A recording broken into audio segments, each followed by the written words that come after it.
मधुबन के बाबा, मधुबन के बाबा मुरली वाले, आपका क्या कहना, आपका क्या कहना। ओम शांति। आज 30 अप्रैल 2025 के साकार मधुर महावाक्य हैं। आज मीठे मीठे बाप दादा बोले, मीठे बच्चे, बाप तुम्हें पुरुषोत्तम बनाने के लिए पढ़ा रहे हैं। तुम अभी कनिष्ठ से उत्तम पुरुष बनते हो, सबसे उत्तम है देवताएं। बाबा ने कहा, मीठे बच्चे, बाप तुम्हें पुरुषोत्तम बनाने के लिए पढ़ा रहे हैं। तुम अभी कनिष्ठ से उत्तम पुरुष बनते हो, सबसे उत्तम है देवताएं। बाबा ने आज प्रश्न पूछा कि यहाँ तुम बच्चे कौन सी मेहनत करते हो जो सतयुग में नहीं होगी। तो उत्तर में बाबा ने समझाया कि यहाँ देह सहित देह के सब संबंधों को भूल आत्म अभिमानी हो शरीर छोड़ने में बहुत मेहनत करनी पड़ती है। सतयुग में बिना मेहनत बैठे बैठे शरीर छोड़ देंगे। अभी यही मेहनत व अभ्यास करते हो कि हम आत्मा हैं, हमें इस पुरानी दुनिया पुराने शरीर को छोड़ना है, नया लेना है। सतयुग में इस अभ्यास की ज़रूरत नहीं। मुरली का गीत है, दूर देश का रहने वाला। ओम शांति। मीठे मीठे रूहानी बच्चे जानते हैं कि फिर से यानी कल्प कल्प के बाद, इसको कहा जाता है फिर से दूर देश का रहने वाला आए हैं देश पर आए। यह सिर्फ उस एक के लिए ही गायन है, उनको ही सब याद करते हैं। वह है विचित्र, उनका कोई चित्र नहीं। ब्रह्मा विष्णु शंकर को देवता कहा जाता है, शिव भगवानुवाच कहा जाता है। वह रहते हैं परम धाम में, उनको सुख धाम में कभी बुलाते नहीं, दुख धाम में ही बुलाते हैं। वह आते भी हैं संगम युग पर। यह तो बच्चे जानते हैं कि सत्युग में सारे विश्व पर तुम पुरुषोत्तम रहते हो, मध्यम कनिष्ठ वहाँ नहीं होते। उत्तम ते उत्तम पुरुष यह श्री लक्ष्मी नारायण है ना, इन्हों को ऐसा बनाने वाला श्री श्री शिव बाबा कहेंगे। श्री श्री उस शिव बाबा को ही कहा जाता है। आजकल तो सन्यासी आदि भी अपने को श्री श्री कह देते हैं, तो बाप ही आकर इस सृष्टि को पुरुषोत्तम बनाते हैं। सतयुग में सारे सृष्टि में उत्तम ते उत्तम पुरुष रहते हैं। उत्तम ते उत्तम और कनिष्ठ ते कनिष्ठ का फर्क इस समय तुम समझते हो। कनिष्ठ मनुष्य अपनी निचाई दिखाते हैं। अभी तुम समझते हो कि हम क्या थे, अब फिर से हम स्वर्गवासी पुरुषोत्तम बन रहे हैं। यह है ही संगम युग। तुमको खातरी है कि ये पुरानी दुनिया नहीं बननी है। पुरानी सो नई, नई सो पुरानी ज़रूर बनती है। नई को सतयुग, पुरानी को कलयुग कहा जाता है। बाप है ही सच्चा सोना, सच कहने वाला, उनको ट्रुथ कहते हैं। सब कुछ सत्य बताते हैं। यह जो कहते हैं कि ईश्वर सर्वव्यापी है, यह झूठ है। अब बाप कहते हैं झूठ न सुनो, hear no evil, see no evil. राज विद्या की बात अलग है, वह तो है ही अल्पकाल सुख के लिए। दूसरा जन्म लिया फिर नए सिर पढ़ना पड़े, वह है अल्पकाल का सुख। और यह है 21 जन्म 21 पीढ़ी के लिए। पीढ़ी बुढ़ापे को कहा जाता है, वहाँ कभी अकाल मृत्यु नहीं होता। यहाँ तो देखो कैसे अकाल मृत्यु होती रहती है। ज्ञान में भी मर जाते हैं। तुम अभी काल पर जीत पहन रहे हो, जानते हो वह है अमरलोक और यह है मृत्युलोक। वहाँ तो जब बूढ़े होते हैं तो साक्षात्कार होता है कि हम ये शरीर छोड़ जाएं, बच्चा बनेंगे। बुढ़ापा पूरा होगा और शरीर छोड़ देंगे। नया शरीर मिले तो वह अच्छा ही है ना, बैठे बैठे खुशी से शरीर छोड़ देते हैं। यहाँ तो उस अवस्था में रहते शरीर छोड़ने के लिए मेहनत लगती है, और यहाँ की मेहनत फिर वहाँ कॉमन हो जाती है। यहाँ देह सहित जो कुछ है सबको भूल जाना है, अपने को आत्मा समझना है, इस पुरानी दुनिया को छोड़ना है, नया शरीर लेना है। आत्मा सतो प्रधान थी तो सुंदर शरीर मिला, फिर कामचिता पर बैठने से काले तमो प्रधान हो गए तो शरीर भी सांवरा मिलता है। सुंदर से श्याम बन गए, कृष्ण का नाम तो कृष्ण ही है, फिर उनको श्याम सुंदर क्यों कहते हैं। चित्रों में भी कृष्ण का चित्र सांवरा बना देते हैं, परंतु अर्थ नहीं समझते। अभी तुम समझते हो सतो प्रधान थे तो सुंदर थे, अभी तमो प्रधान श्याम बने हैं। सतो प्रधान को पुरुषोत्तम कहेंगे, तमो प्रधान को कनिष्ठ कहेंगे। बाप तो एवर प्योर है, वह आते ही हैं हसीन बनाने, मुसाफिर है ना, कल्प कल्प आते हैं, नहीं तो पुरानी दुनिया को कौन नया बनाएंगे। यह तो पतित छीछी दुनिया है, इन बातों को दुनिया में कोई नहीं जानते। अब तुम जानते हो, बाप हमको पुरुषोत्तम बनाने के लिए पढ़ा रहे हैं, फिर से देवता बनने के लिए हम सो ब्राह्मण बने हैं। तुम हो संगम युगी ब्राह्मण। दुनिया यह नहीं जानती कि अब संगम युग है। शास्त्रों में लाखों वर्ष कल्प की आयु लिख दी है, तो समझते हैं कलयुग तो अभी बच्चा है। अभी तुम दिल में समझते हो कि हम यहाँ आए हैं उत्तम से उत्तम कलयुगी, पतित से सतयुगी, पावन मनुष्य से देवता बनने के लिए। ग्रंथ में भी महिमा है, मूत पलीती कपड़ धोए, परंतु ग्रंथ पढ़ने वाले भी अर्थ नहीं समझते। इस समय तो बाप आकर सारी दुनिया के मनुष्य मात्र को साफ करते हैं। तुम उस बाप के सामने बैठे हो, बाप ही बच्चों को समझाते हैं। यह रचता और रचना की नॉलेज और कोई जानते ही नहीं। बाप ही ज्ञान का सागर है, वह सत्य है, चैतन्य है, अमर है, पुनर्जन्म रहित है, शांति का सागर, सुख का सागर, पवित्रता का सागर है। उनको ही बुलाते हैं कि आकर यह वर्षा दो। तुमको अभी बाप 21 जन्मों के लिए वर्षा दे रहे हैं। यह है अविनाशी पढ़ाई, पढ़ाने वाला भी अविनाशी बाप है। आधा कल्प तुम राज्य पाते हो, फिर रावण राज्य होता है। आधा कल्प है राम राज्य, आधा कल्प है रावण राज्य। प्राणों से प्यारा एक ही बाप है, क्योंकि वही तुम बच्चों को सब दुखों से छुड़ाए अपार सुख में ले जाते हैं। तुम निश्चय से कहते हो कि वह हमारा प्राणों से प्यारा पारलौकिक बाप है। प्राण आत्मा को कहा जाता है। सब मनुष्य मात्र उनको याद करते हैं, क्योंकि आधा कल्प के लिए दुख से छुड़ाए और शांति और सुख देने वाला बाप ही है, तो प्राणों से प्यारा हुआ ना।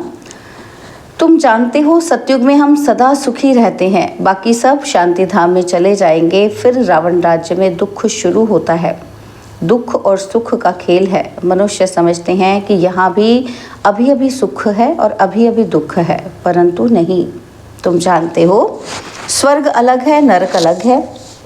स्वर्ग की स्थापना बाप राम करते हैं, नरक की स्थापना रावण करते हैं, जिसको वर्ष वर्ष जलाते हैं। परंतु क्यों जलाते हैं, क्या चीज़ है, कुछ नहीं जानते। कितना खर्चा करते हैं, कितनी कहानियाँ बैठ सुनाते। राम की, सीता भगवती की कि रावण ले गया, है ना। राम की सीता को, जो भगवती है, उनको कौन ले गया, रावण ले गया। और मनुष्य भी समझते हैं कि ऐसा ही हुआ होगा। अभी तुम सबका ऑक्यूपेशन जानते हो, ये तुम्हारी बुद्धि में नॉलेज है।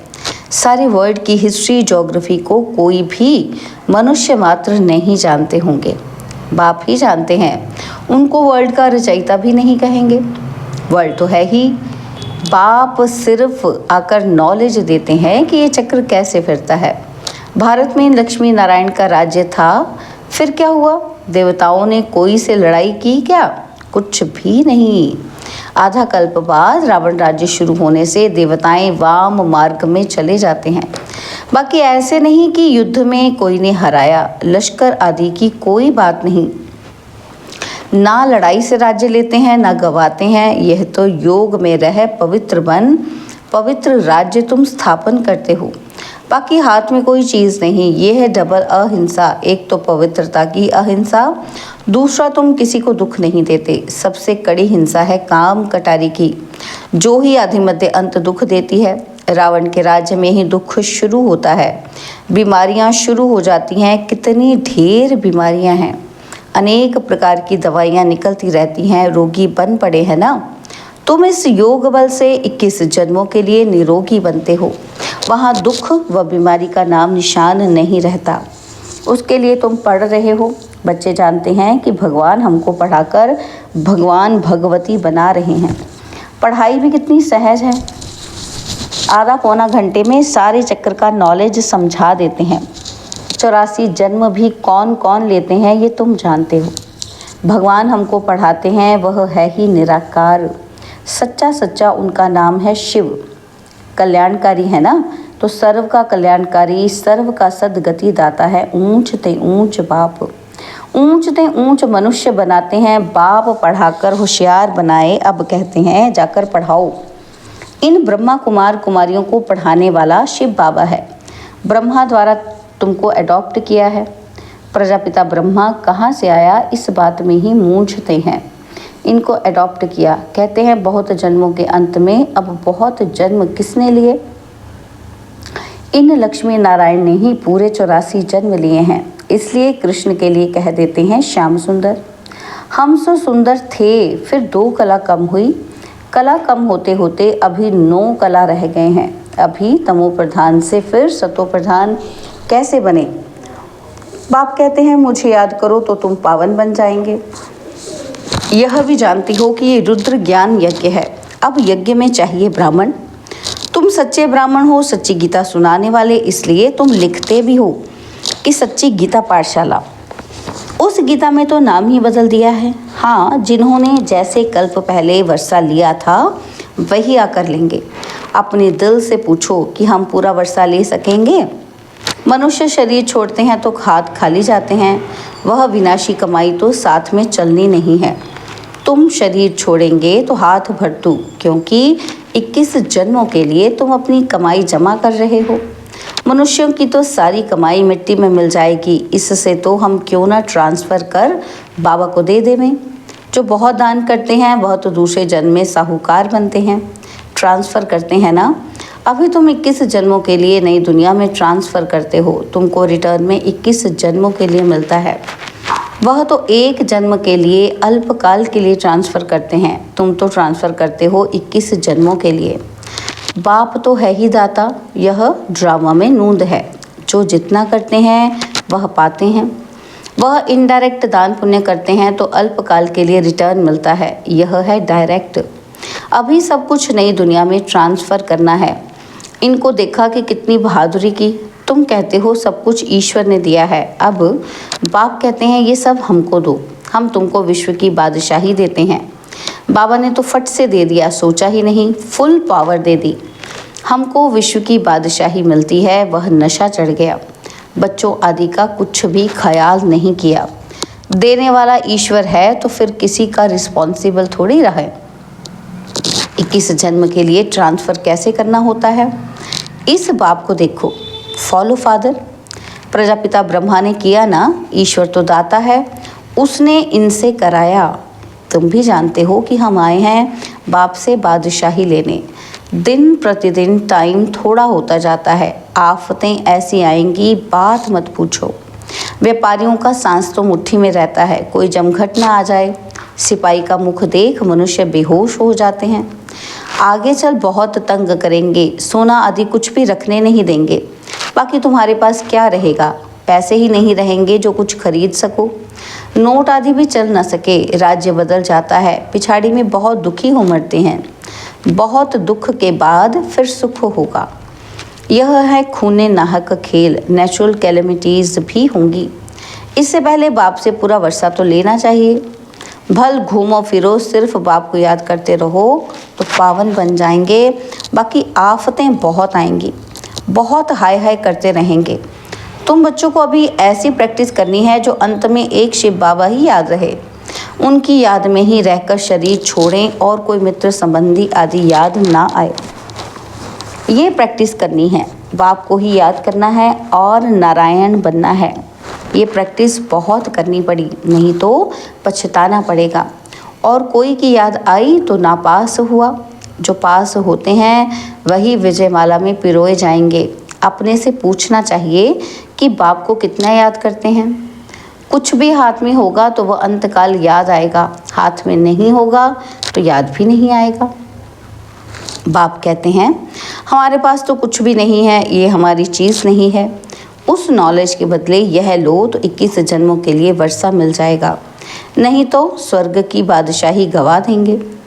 तुम यहाँ आते ही हो बाप से वर्षा लेने, पावन तो ज़रूर बनना पड़े, नहीं तो सज़ा खाकर हिसाब किताब चुकतू कर जाएंगे, पद कुछ नहीं मिलेगा। श्रीमत पर चलेंगे तो कृष्ण को गोद में लेंगे। कहते हैं ना कृष्ण जैसा, कहते हैं ना कि कृष्ण जैसा पति मिले व बच्चा मिले। कोई तो अच्छी रीति समझते हैं, कोई तो फिर उल्टा सुल्टा बोल देते हैं। अच्छा, मीठे मीठे सिकिलदे बच्चों प्रति माता पिता बाप दादा का याद प्यार और गुड मॉर्निंग। रूहानी बाप की रूहानी बच्चों को नमस्ते। हम रूहानी बच्चों की रूहानी बाप दादाजी को दिलवा जान सिकवा प्रेम से नमस्ते।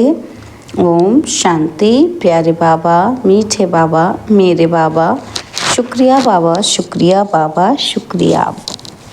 धारणा के लिए मुख्य सार है। पहला पॉइंट है, जैसे ब्रह्मा बाबा ने अपना सब कुछ ट्रांसफ़र कर फुल पावर बाप को दे दी, सोचा ही नहीं, ऐसे फॉलो फादर कर 21 जन्मों की प्रारब्ध जमा करनी है।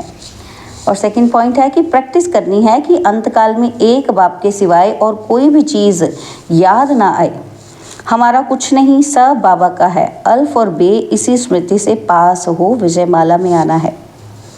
बाबा ने आज वरदान दिया कि मनसा पर फुल अटेंशन देने वाले चढ़ती कला के अनुभवी विश्व परिवर्तक भव।